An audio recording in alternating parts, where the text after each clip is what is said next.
말씀의 제목이 시종일관입니다. 우리 속담에 시작이 다음이다 라는 말이 있습니다.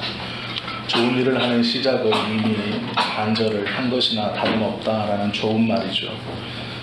우리가 좀 주의해야 할 것은 시작이 아무리 좋아도 끝이 좋지 않으면 시작하지 아니함만 못하다 라는 말도 있다는 것을 기억해야 할 것입니다. 독일 사람들의 속담에 끝이 좋으면 모든 것이 좋다라는 속담도 있다고 합니다. 시작을 하는 것인가 마는 것인가, 끝이 어떻게 돼야 되는 것인가, 아니면 무엇이 더 중요한가, 시작이 중요한지 끝이 중요한지, 이런 말씀을 드리려는 것이 아니고 좋은 시작이 좋게 끝까지 가는 것이 가장 좋은 것일 것입니다. 바울의 표현대로 성령으로 시작해서 육신으로 마칠 수는 없는 것이죠. 오늘 우리가 짧게 본 아사 왕의 이야기는 참 좋은 시작으로 시작했지만 그 끝이 좋지 못한 비극으로 끝나고 만 왕의 이야기입니다. 아사 왕은 분열왕국 남유다의 네 번째 왕으로 등극했습니다. 그가 처음에 왕이 되었을 때 그는 하나님께서 기뻐하시는 일이 무엇인가를 고민했고, 또한 그 하나님이 기뻐하시는 일을 열심히 실행하고 또 노력했습니다. 국가는 부강해졌고 이스라엘 백성들은 하나님 앞에 올바른 신앙을 가지려고 노력했고 부단히 또 부흥도 이루어냈습니다. 역대하 14장 2절에서 5절에 보면 이렇게 아사의 처음을 기록하고 있습니다. 아사가 그의 하나님 여호와 보시기에 선과 정의를 행하여 이방 제단과 산당을 없애고 주상을 깨뜨리며 아세라 상을 찢고 유다 사람에게 명하여 그 조상들의 하나님 여호와를 찾게 하며 그의 율법과 명령을 행하게 하고, 또 유다 모든 성읍에서 산당과 태양상을 없애매 나라가 그 앞에서 평안함을 누리니라 라고 기록하고 있죠. 아사가 처음에 왕이 되었을 때 남유다는 온갖 우상과 이방 신상들을 섬기고 있었습니다. 곳곳에 제단이 있었고 산당이 있었습니다. 또 태양신을 모시는 제단도 곳곳에 있었습니다. 많은 이스라엘 백성들이 그 제단 앞에 고개를 숙이고 허리를 굽히며 예물을 갖다 놓고 그 신들에게 은총 받기를 구하고 있었습니다. 아사는 왕이 되어서 하나님이 주신 그 막강한 권력으로 남유다를 신앙 안에 돌려 세우기로 결정하고 또 노력합니다. 마음만 먹은 것이 아니라 귀하고 복된 행동으로 신앙을 바로잡습니다. 하나님 앞에 얼마나 큰 은혜를 받고 누렸느냐. 그가 남유다의 백성들과 하나님 앞에 섰을 때 구스 왕이 100만 대군을 이끌고 남유다를 쳐들어왔습니다. 남유다는 100만 대군을 막을 힘이 없었습니다. 아무리 열심히 노력해도 그 구스 왕의 침략에서 이제 남유다는 멸망하는 수밖에 없었죠. 그때 이 아사 왕이 하나님 앞에 간절히 기도합니다. 하나님을 찾고 구합니다. 하나님께서 당신의 백성들을 지키시고 보호하셔 달라고 기도하며 하나님 앞에 나아가죠. 그때 이 구스의 100만 대군을 이 아사 왕이 무찌릅니다. 그뿐 아니라 이 구스의 100만 대군을 무찌른 일로 남유다 왕인 아사는 주변의 왕들에게 두려움의 대상이 되고 서로 앞다투어 화친을 맺으려고 하는 그러한 높게 세워지는 일을 경험합니다. 그리고 나서 이러한 역대하 15장 12절 15절 말씀에 보면 이러한 말씀을 받습니다. 또 마음을 다하고 목숨을 다하여 조상들의 하나님 여호와를 찾기로 언약하고 이스라엘 하나님 여호와를 찾지 아니하는 자는 대소남녀를 막론하고 죽이는 것이 마땅하다 하고 무리가 큰 소리로 외치며 피리와 나팔을 불어 여호와께 맹세하며 온 유다가 이 맹세를 기뻐한지라. 무리가 마음을 다하여 맹세하고 뜻을 다하여 여호와를 찾았으므로 여호와께서도 그들을 만나 주시고 그들의 사방에 평안을 주셨더라. 여호와를 찾지 않는 자는 죽이는 것이 마땅하다라는 식의 발언도 서슴지 않았다라는 말입니다. 하나님을 찾지 않는 자를 죽이겠다. 이 말은 오로지 우리는 하나님을 찾는 백성이다라는 뜻입니다. 신정국가이기에 가능한 말이지만 그들에게 하나님은 왕보다 더욱더 자신의 나라를 지켜주시고 바르게 인도해 주실 분이었습니다. 하나님을 사랑하고 경배하는 것이 옳고 그것이 온 유다의 법령과 율령의 기초였습니다. 아사가 이렇게 신앙의 개혁을 매진하고 있을 때 아사의 어머니인 태우가 태양신을 은밀히 모시다가 발각됩니다. 다른 왕들 같으면 자신의 어머니이기에 적당히 덮고 넘어갔을지 모릅니다. 그런데 아사는 결단을 합니다. 나의 어머니이기에 죽일 수는 없지만 태우의 위를 패하고 유폐시켜버립니다. 이것은 남유다의 백성들이 보기에 놀라운 행동이었습니다. 자신의 어머니의 위를 패하고 어머니의 산당을 하나도 남김없이 회파시키며 그 어머니를 유폐시켰다는 것은 이 당시 남유다의 백성들이 생각하기에 우리의 왕 아사는 하나님의 말씀에 진정으로 붙들린 사람이다 라고 생각하기에 충분한 결단과 개혁이었습니다. 이스라엘 어떤 누구도 어머니에게까지 저렇게 말씀대로 행하는 아사를 보면서 다른 마음을 품으려고 생각하지 못했습니다. 이 아사의 신앙적 노력은 그 당시 혁명적인 운동이었습니다. 남유다의 백성들이 변함은 물론이고 남유다는 강대한 국가로 거듭나기 시작했습니다.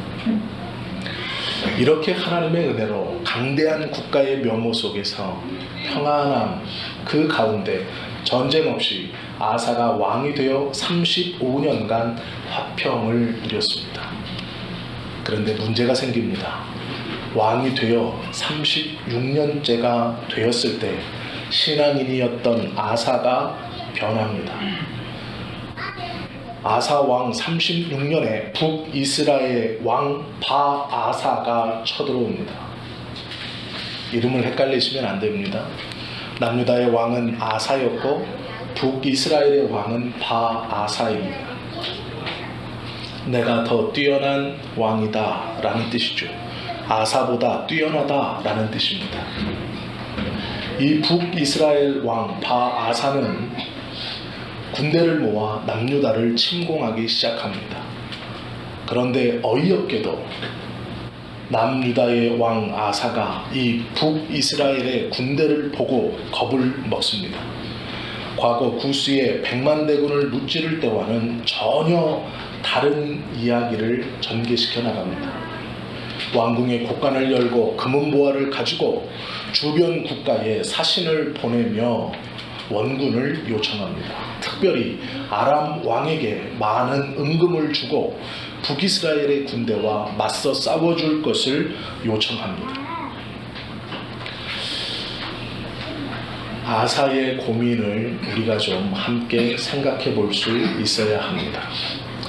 북이스라엘도 외형적으로는 하나님을 섬기는 국가입니다. 그리고 또한 이 아사도 하나님께 붙들려 있었던 사람이었습니다. 그는 고민했을 겁니다. 하나님을 믿는 우리 백성, 그 백성이 나를 죽이겠다고 쫓아 내려왔습니다. 신앙이 있다는 우리들이 이 대목을 고민해 보아야 합니다. 한 하나님을 섬기는 두 국가, 처음에는 형제였던 한 나라였던 두 국가, 그 국가 중 한쪽이 남쪽으로 쳐내려오는데 그들의 깃발에는 여호와의 이름과 하나님의 성전 수복이라는 문구를 걸고 내려옵니다. 한 분 하나님을 믿고 있는 양 국가가 성전의 수복이라는 거룩한 이름을 들고 내려옵니다. 그때 남유다의 왕 아사는 고민했을 겁니다. 이것이 하나님의 명령인가? 북이스라엘을 통하여 우리 남유다를 정복하고 다시 통일국가를 이루시려는 하나님의 뜻인가? 구스의 100만 대군에서 우리를 구해주셨던 하나님은 저 성전의 수복이라는 기치를 내걸고 밀고 내려오는 북이스라엘의 하나님을 믿는 군사들을 물리쳐 주실 것인가를 고민했습니다. 함부로 대적할 수도, 잘못하면 하나님의 뜻에 대적하는 것은 아닐까 고민했을 것입니다. 이 아사의 고민을 우리가 충분히 묵상한 후에 그의 변화에 주목해야 합니다. 그는 35년간 주님의 말씀에 붙들린 사람이었습니다. 하나님의 뜻을 알고자 노력했습니다. 실제로 행동했습니다. 그런데 문제는 북이스라엘, 같은 하나님을 믿고 있고 한 형제라고 생각했던 그들이 성전 수복이라는 놀랍고 두려운 말을 가지고 쳐내려오고 있습니다. 흡사 하나님의 뜻인 것만 같습니다. 믿는 사람이 하나님의 이름으로 나를 괴롭게 할 때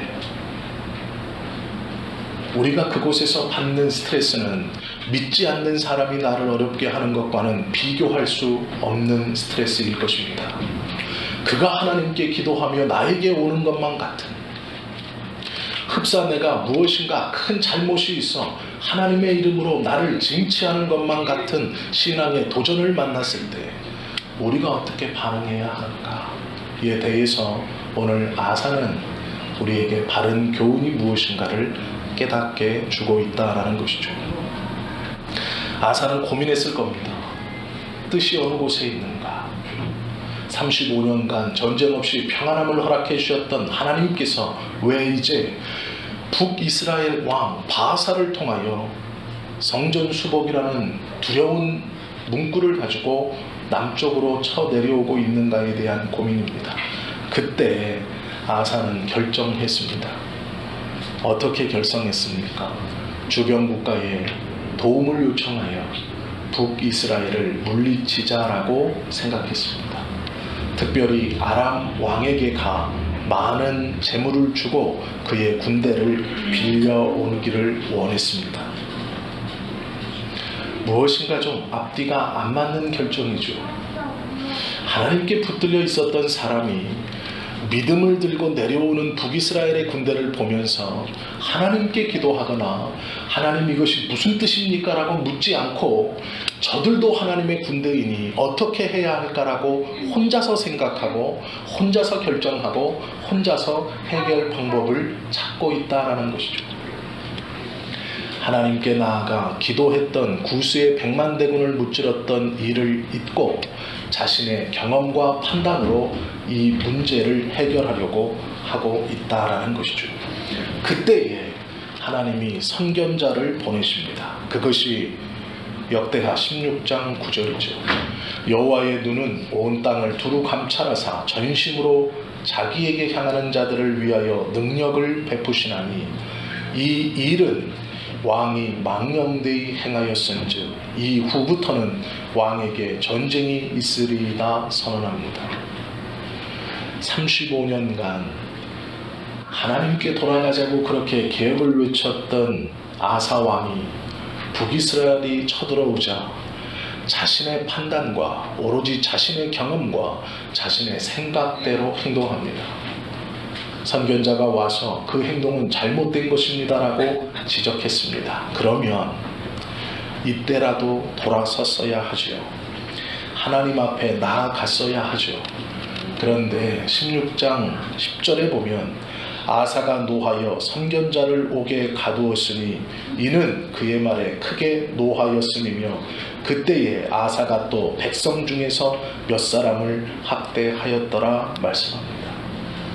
그는 분노했습니다. 내가 35년 동안 하나님을 위해서 개혁을 이루었고 나의 어머니인 그 어머니의 죄를 징치하여 태우의 위에서도 패하고 유패시켰거늘 하나님이 어찌하여 나에게 하나님의 이름으로 성전수복이라는 말을 따라 내 나라를 멸망시키려 하는가? 그 하나님을 어찌 내가 이제 다시 신뢰하고 35년 동안 내가 얼마나 열심히 섬겼는데 지금 하나님의 이름으로 나를 멸망시키려 하는 그것을 그대로 받아들인가? 라는 반감이 생겼다라는 것이죠.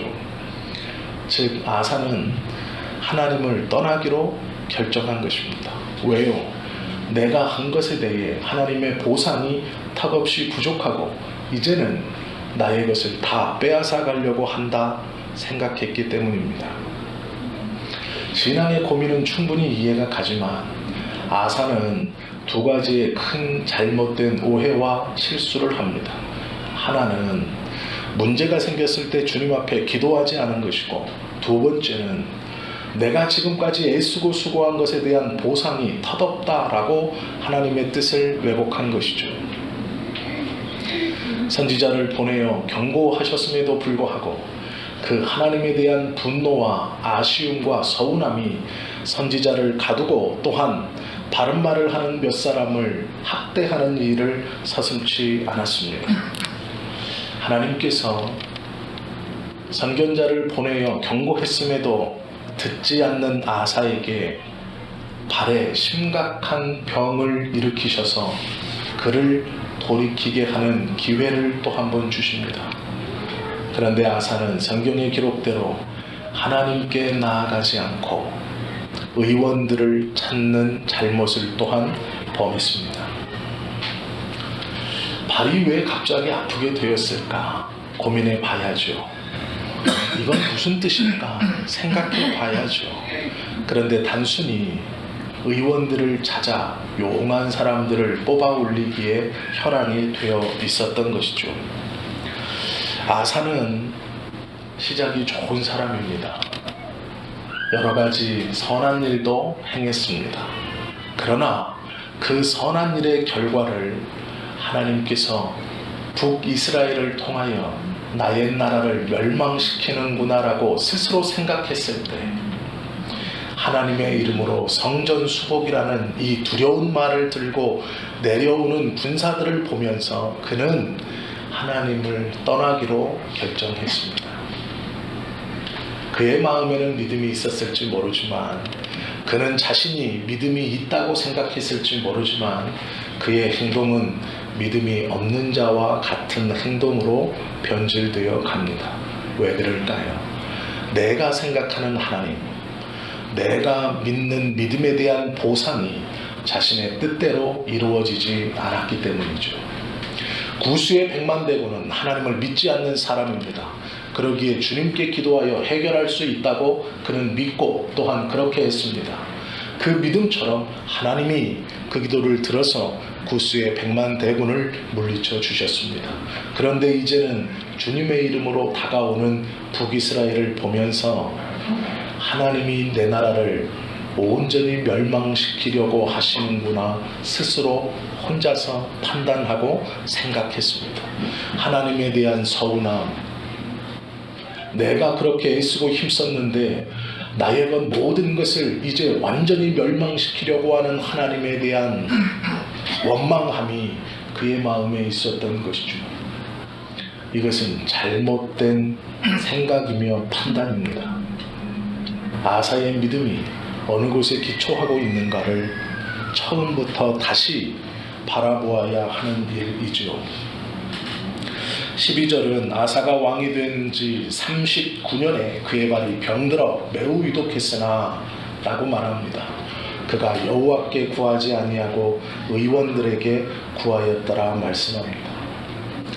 선지자를 보내시고 육신의 질병을 통해 돌아오기를 원하셨던, 하나님께 기도하기를 원하셨던 주님의 뜻을 저버리고 이제 그는 하나님을 기억지 않습니다. 신앙의 기준이 나의 판단과 내 생각대로의 신앙이었기 때문에 그렇습니다. 왜 이렇게 변했는가? 아사가 타락하게 된 데에는 세 가지의 원인이 있습니다. 첫 번째는 하나님에 대한 기록을 잊어버렸기 때문입니다. 자신의 삶 가운데 행하신 하나님의 은혜가 어느 순간 익숙해져 그것이 하나님의 은혜가 아닌 내가 잘해서라고 생각했기 때문이죠. 아사 왕은 평안을 주신 하나님께 이렇게 고백했던 사람입니다. 역대하 14장 7절이죠. 아사가 일찍이 유다 사람에게 이르되 우리가 우리 하나님 여호와를 찾았으므로 이 땅이 아직 우리 앞에 있나니 우리가 이 성읍들을 건축하고 그 주위에 성곽과 망대와 문과 빗장을 만들자. 우리가 주를 찾았으므로 주께서 우리 사방에 평안을 주셨느니라 하고 이에 그들이 성읍을 형통하게 건축하였더라 말씀합니다. 그는 두 번이나 우리가 우리 하나님을 찾았으므로 평안이 임하였다라고 노래했던 사람입니다. 이렇게 노래했던 그가 지금은 그 은혜의 하나님을 잃어버렸다라는 것이죠. 하나님을 의지할 때 하나님은 그 의지하는 자신의 백성을 위해 일하신다는 것을 그는 알았습니다. 경험했습니다. 그 체험은 분명했고 그 고백은 진심이었습니다. 하나님은 침묵하시는 분도 가만히 계시는 분도 아니었습니다. 아사에게 하나님은 전능하신 분이었습니다. 그러나 문제는 시간이 흘러 그는 성전의 보물을 이방나라 왕에게 주면서 북이스라엘의 군대를 무찔러 달라고 하나님을 떠나 자신이 원하는 대로 생각하는 대로 행동하는 어리석은 자가 되었습니다. 병이 들었을 때 하나님을 붙드는 것이 아닌 여호와 라파 대신 치유의 하나님을 붙든 것이 아니라 의사들만을 찾아다니며 그 병을 단순히 육신의 질병이라고 잘못 판단하는 오류에 빠지게 된 것이죠. 병원에 가지 말라는 얘기가 아니라는 것은 아시죠? 하나님의 경고가 분명함에도 불구하고 그것을 의도적으로 무시하고 있는 아사의 모습을 보게 된다는 것이죠. 이 아사의 타락은 이스라엘 백성들이 점점점 하나님을 떠나 타락했던 모습과 동일합니다. 사사기 8장 34절에 보면 이스라엘 자손이 주위의 모든 원수들의 손에서 자기들을 건져내신 여호와 자기들의 하나님을 기억하지 아니하며라고 기록하고 있습니다. 하나님을 떠나 자신의 소견에 오른 대로 행하기 시작했던 이스라엘의 타락과 아사의 타락이 동일한 것입니다. 하나님을 잊어버리는 것, 하나님의 전능하심을 잊어버리는 것, 나에게 베푸셨던 그 은혜의 하나님을 잊어버리는 것이 출발입니다. 기도에 응답하시고 내가 생각하는 것보다 더 큰 것을 베풀어 주셨던 그 하나님을 잃어버리고 망각함이 타락의 시작입니다. 두 번째는 말씀의 저버림이 두 번째입니다. 이사랴 선견자를 보내어 분명히 경고하시죠. 역대하 15장 2절입니다. 그가 나가서 아사를 맞아 이르되 아사와 및 유다와 베냐민의 무리들아 내 말을 들으라. 너희가 여호와와 함께하면 여호와께서 너희와 함께 하실지라. 너희가 만일 그를 찾으면 그가 너희와 만나게 되시려니와 너희가 만일 그를 버리면 그도 너희를 버리시리라 경고한다라는 것이죠. 선지자를 통해서 찾으라, 만나기를 원한다, 너희가 붙들어야 한다라고 하나님의 말씀을 분명하게 전합니다. 그럼에도 불구하고 아사는 이 하나님의 말씀을 가볍게 여긴다라는 것이죠. 이렇게 경고하고도 하나님께서는 선지자에게 위로의 말씀을 한 번 더 주십니다. 그것이 7절이죠. 그런즉 너희는 강하게 하라. 너희의 손이 약하지 않게 하라. 너희 행위에는 상급이 있음이라 하니라. 무슨 말일까요? 나를 찾으라. 나를 만나기를 원해라. 나에게 붙어 있으면 너희가 나를 버리지 않느나 나는 너희를 버리지 않겠다. 나를 붙든 손을 힘있게 하라. 그 행위는 상급이 있을 것이다 라는 것입니다. 즉 너희가 나를 붙들면 너희에게 상급이 있을 것이다 라는 약속이죠. 그냥 붙들고 가라는 것이 아니고 내가 그것을 기억하고 갚아주겠다라는 말씀입니다. 약한 자가 강한 자를 붙들면 당연합니다. 무엇이 아쉬워 강한 자가 약한 자가 나를 붙들고 있음에 그것을 기억하고 갚아주겠다 말씀하실까요? 세상에 어떠한 사람도 그러한 사람은 없습니다. 나의 힘을 이용하고 빼앗아가고 나의 힘으로 자신의 것들을 지켜가는 그 약한 자에게 네가 나를 붙드는 그것을 기억하여 내가 그것을 갚아주겠다라고 약속하시고 그대로 행하시는 분은 하나님밖에 없습니다. 그러나 아사는 이 하나님의 말씀을 잊어버렸습니다. 하나님의 은혜를 잊어버림이 출발이요 주님의 말씀을 잊어버림이 그 두 번째입니다. 마지막은 교만했습니다. 아사는 신앙에서 떠나 점점점 변화된 이유의 마지막은 교만입니다. 아사의 35년 재위 기간 전쟁이 없었습니다. 아사는 그것이 조금씩 하나님의 은혜와 섭리와 도우심과 지키심이 아니라 나의 통치 때문이라고 생각했습니다. 내가 잘하고 있는 것, 주위의 어떤 나라도 덤비지 못하는 것은 신앙이 아니라 내가 잘 통치했기 때문이다라는 것이죠. 우리가 아무런 걱정이 없고 먹고 살만할 때 특별히 믿음의 사람은 꼭 기억해야 되는 말씀이 있습니다. 신명기 8장 12절에서 14절까지 말씀이죠.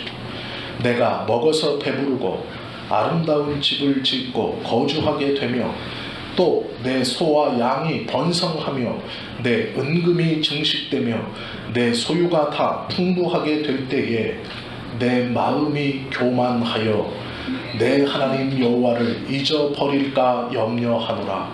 여호와는 너를 애굽 땅 종 되었던 집에서 이끌어내셨다라고 경계하고 있습니다. 먹고 살만할 때 35년 동안 전쟁이 없어졌을 때 주변의 나라들은 서로 침략하며 땅을 빼앗고 백성들을 노예로 잡아가는 일이 내 안에서는 일어나지 않을 때 내 가정이 평화롭고 직장도 이만하면 괜찮고 먹고 살만할 때 주변에서 참 평안해 보기 좋아할 때 너희의 마음이 교만하여 내 하나님 여호와를 떠나갈까 염려가 된다라고 말씀하시는 것이죠. 아사는 부러울 것이 없었습니다. 그의 재위 35년간 큰 전쟁이 없었고 자신의 백성을 다른 나라의 노예로 빼앗기는 일도 자신의 땅을 다른 나라에 빼앗기는 일도 없었습니다. 그는 점점점 배불렀고 그는 점점점 평안했으며 그는 점점 더 안락해져 갔습니다. 그때에 하나님을 잃어버렸습니다. 그의 마음에 교만함이 싹튼 것이죠.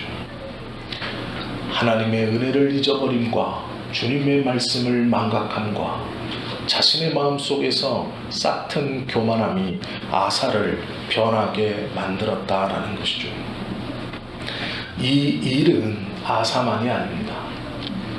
다윗도 그의 나라가 형통하고 모든 것이 잘 되고 있을 때 음란의 죄에 빠져 살인까지 저지르는 모습을 우리는 보게 됩니다.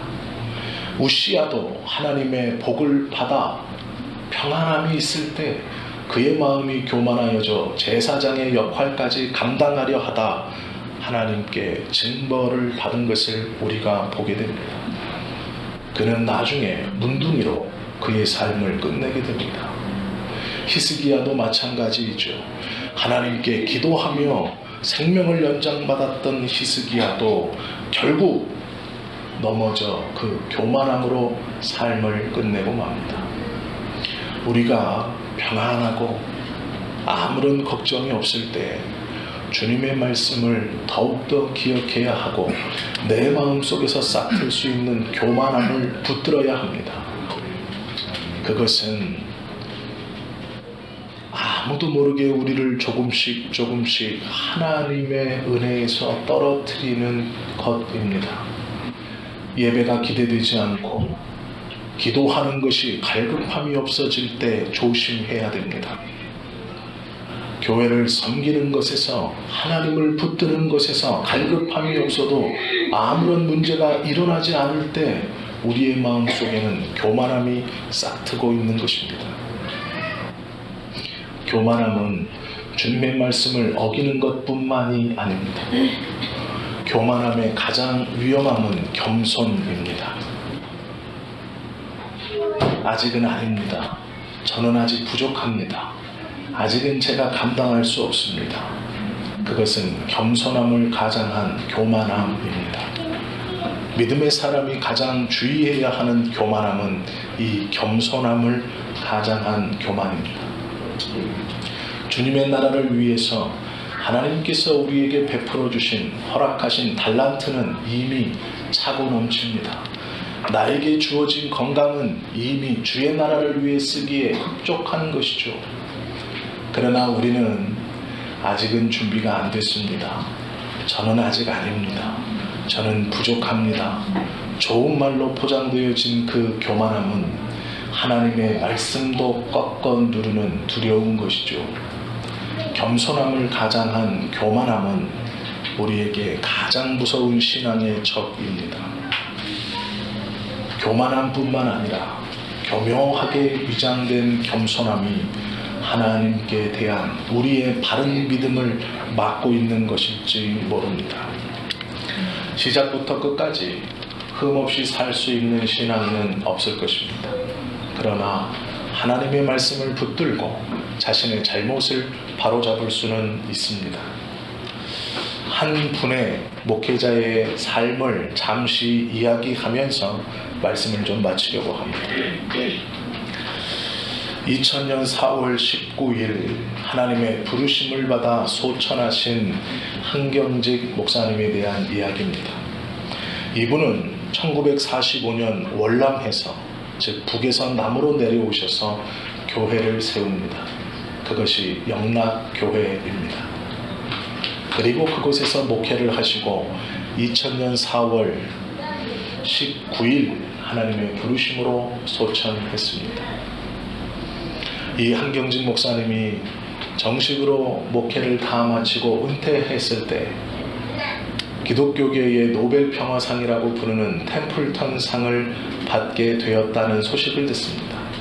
그리고 영국으로 가는 도중 미국에 잠시 정차해서 쉬고 있을 때 교민들이 이를 위해서 환영 파티를 열어줬습니다. 그때 한경직 목사님이 이렇게 말했습니다. 저는 이 상을 받을 수 없는 사람입니다. 거기에 모인 수많은 신앙인은 생각했습니다. 겸손하셔서, 목사님이 참 겸손하셔서 저렇게 말씀하시는구나 생각했습니다.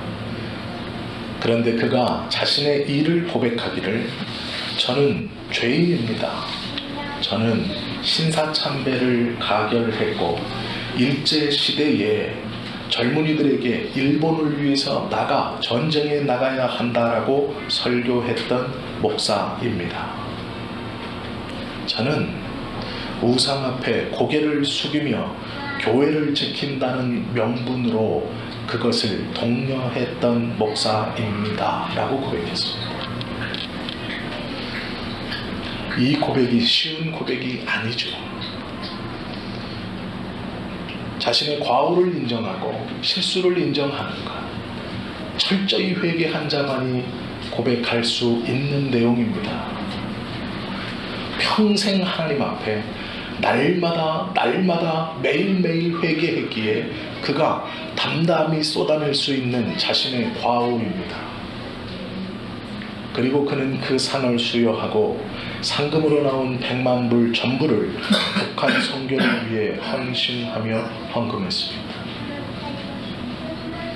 그가 소천했을 때 그의 집은 20평짜리 국가에서 내주는 주택이었고 그는 옷 4벌과 철제로 만든 장롱 하나를 가지고 있었다고 합니다. 10,000명이 넘는 교회를 목회하고 있고, 영락교회라고 하면 우리나라에서 웬만한 목회자들은 다 알고 있는 목사이고, 한경직이라고 하면 이름 석자로 어느 곳에 가든지 환영받을 수 있는 목회자였습니다. 그가 자신의 과오를 인정하고 한평생 청빙한 삶을 살았던 것은 하나님 앞에 범죄했다고 느꼈던 그 순간부터 자신은 좋은 집이나 좋은 가구나 멋진 것을 탐할 수 없는 죄인임을 알고 있었기 때문에 그렇다라는 것이죠. 평생 큰 교회도 자랑이 아니었고, 이름이 높아져 가고 있는 덕망도 그에게는 자랑이 아니었습니다. 그는 오로지 하나님 앞에 끝까지 교만하지 않고 은혜를 구하며 살아가는 목회자였습니다. 이것이 아사의 신앙과는 조금은 대비되는 모습입니다. 그의 장례식에서 한 성도가 이러한 글을 을품으로 이 목사님을 애도했습니다. 아무것도 가지지 않으시고 아무것도 남기지 않으셨지만 그러나 참으로 많은 사람을 남기셨습니다. 그 영향을 받은 더욱 많은 사람들이 남겨질 것입니다. 어떻게 살 것인지 다시 생각하며 당신의 영향받기를 원합니다. 그래서 그 남겨진 한 사람이 되기를 원합니다. 라고 애도했습니다. 우리가 주님 앞에 갈 때에 우리의 신앙의 출발이 조금은 삐딱했을 수 있고, 아니면 신앙의 중간이 조금은 삐끗했을 수 있습니다. 그러나 늦지 않았습니다. 하나님은 아직도 우리에게 바른 신앙을 회복할 것을 말씀으로 경고하고 계시고, 또한 언제든 우리가 주님을 꼭 붙들 때 하나님은 우리와 함께 하시겠다고 약속해 주시는 분입니다. 비록 실수가 있었지만 우리도 우리의 마지막을 아름답게 믿음으로 마무리하여서 우리의 믿음의 후세대들에게 바른 믿음이 무엇인지, 또 그 믿음의 후세대들 뿐 아니라 하나님 앞에 끝까지 겸손으로 주님의 뜻을 따라 한 걸음 한 걸음 걸어왔습니다 라고 대답해야 할 말이 있어야 하지 않겠습니까? 성령으로 시작한 우리의 신앙생활의 끝은 성령으로 마무리가 되어야 합니다. 그것이 하나님께서 원하시는 믿음의 사람의 모습일 것입니다.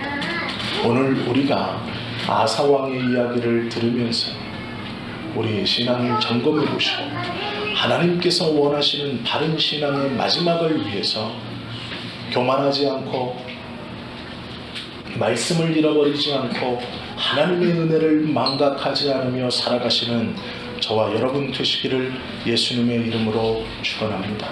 기도하시겠습니다.